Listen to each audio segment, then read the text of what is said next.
We have a variety of power components that are available for the user in the left-hand column here. So these can be a variety of different power components, as we call them, that can be updated and are available to the user.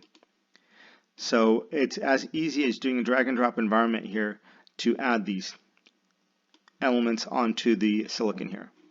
So I can drop it here on these two power block locations.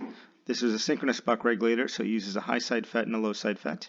By definition, a PWM sync buck, voltage mode, that's what the VM stands for. On this left-hand side, there's an Acrobat icon that if you click it, it'll open up a PDF document that is the datasheet for that power component.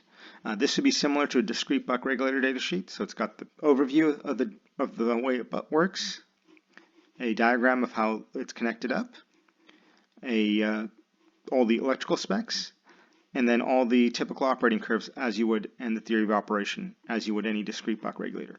The only difference is this is not a discrete device. This is integrated onto our existing silicon. So once you select this, it's just a drag and drop, and there's nothing separate to purchase.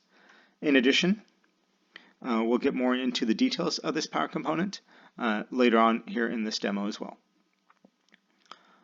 In addition to this, you can drag and drop different elements into this in addition to this regulator.